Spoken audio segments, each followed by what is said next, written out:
Hello friends, જય શ્રી કૃષ્ણ. સ્વાગત છે તમારું મારી ચેનલ ખ્યાતિસ કિચન બ્લોગમાં. તો આજે હું એવી રેસીપી બનાવવાની છું જે બહુ જ હેલ્ધી છે અને જે લોકોને પેટમાં દુખતું હોય છે, જે લોકોને જમવાનું મન નથી થતું, જે લોકોને પેટ સાફ નથી આવતું, જમ્યા પછી પેટ ભારે ભારે લાગે છે, એસિડિટીનો પ્રોબ્લેમ છે, તો આ બધા જ સવાલોના પ્રોબ્લેમ એક જ ચૂર્ણમાં સોલ્વ થઈ જાય છે. અને જો કોઈ વસ્તુથી તમને મેં જે વસ્તુ નાખી છે એ વસ્તુમાં જો કોઈ વસ્તુની તમને એલર્જી હોય કે ન ફાવતી હોય તો તમે એ વસ્તુ સ્કીપ કરીને બી તમે આ ચૂર્ણ બનાવી શકો છો. બાળકોને બી આપી શકો છો.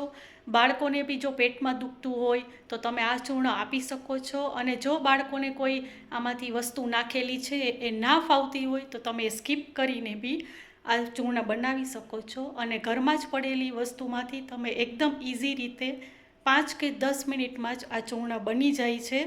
તો ચાલો બનાવવાનું શરૂ કરીએ. જો તમને મારી રેસીપી ગમતી હોય તો લાઇક, શેર અને સબસ્ક્રાઈબ જરૂરથી કરજો. તો ચાલો હવે બનાવીએ.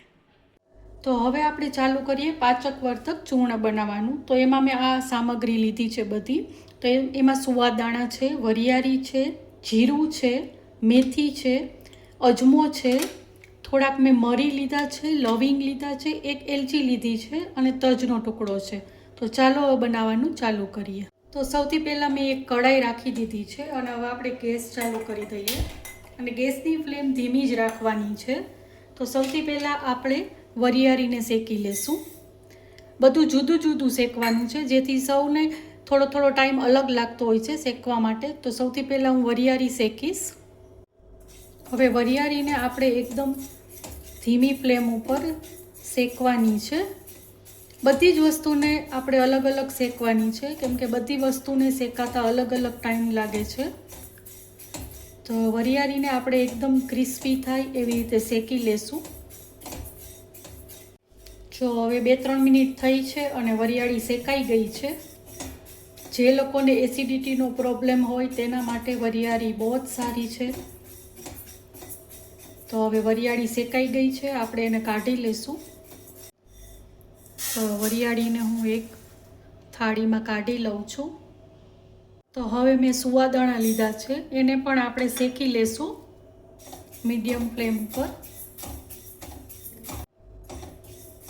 સુવાદાણા મિત્રો ડાયજેસ્ટિંગ માટે બહુ જ સારા છે. જેને બી પેટમાં દુખતું હોય અને ચપટી સુવાદાણા ખાઈ લે તો બહુ સારું રહે. તો હવે એને પણ આપણે 2 થી 3 મિનિટ જ્યાં સુધી ક્રિસ્પી થાય ત્યાં સુધી શેકી લેશું. તો હવે સુવાદાણા બી 2-3 મિનિટ થઈ ગઈ છે, શેકાઈ ગયા છે. તમે જોઈ શકો છો એકદમ ક્રિસ્પી થઈ ગયા છે. તો એને પણ આપણે થાળીમાં કાઢી લેશું.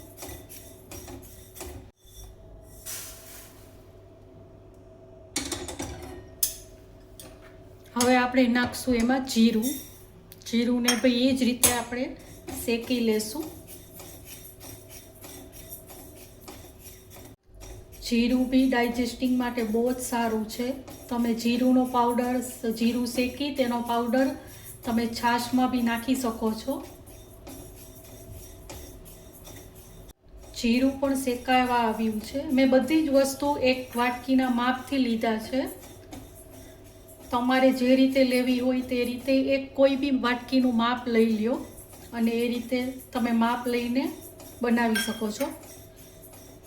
જીરું બી શેકાઈ ગયું છે તો એને પણ આપણે કાઢી લેશું.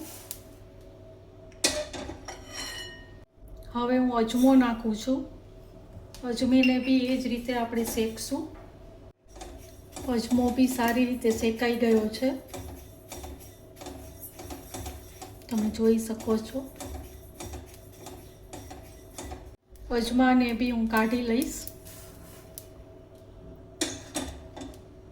હવે મેં અહીંયા મેથી લીધી છે. મેથી મેં અડધી વાટકી જેટલી લીધી છે. તમારે જો વધારે લેવી હોય તો તમે લઈ શકો છો. તો એને બી આપણે શેકી લેશું. તો મેથી પણ શેકાવા આવી છે. હવે મેથી સાથે હું અહીંયા મરી છે, લવિંગ છે, તજ છે અને એલચી છે એને બી આપણે થોડા શેકી લેશું જેનાથી એનો પાવડર એકદમ સરસ થઈ જાય.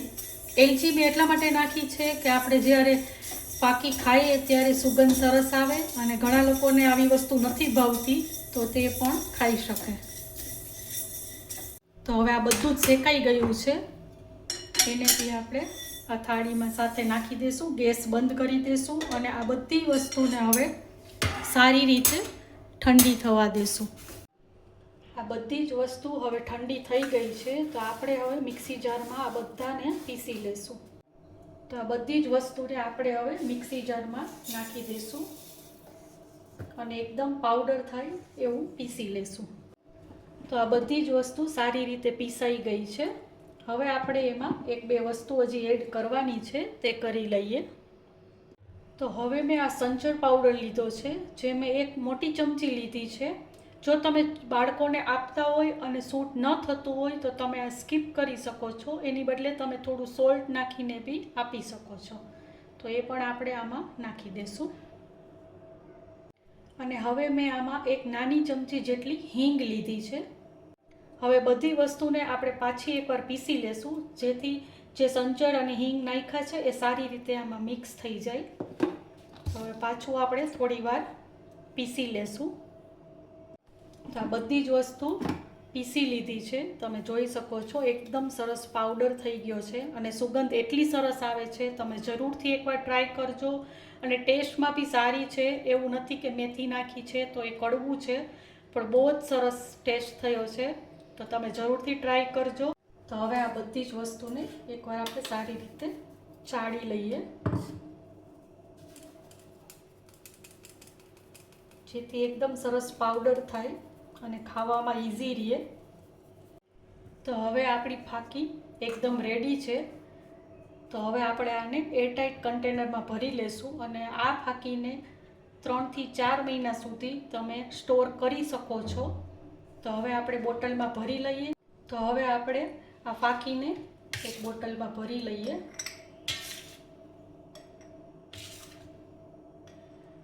તો હવે આ ફાકી રેડી છે. આ ફાકીને તમે જમ્યા પહેલાં બી લઈ શકો છો, જમ્યા પછી બી લઈ શકો છો, અને રાત્રે સૂતા પહેલાં પણ તમે લઈ શકો છો. અને જો તમને એમને ન ભાવતી હોય તો તમે 1 ચમચી તમે પાણીમાં નાખીને બી પી શકો છો. તો તૈયાર છે આ ડાયજેસ્ટિવ ચૂર્ણ.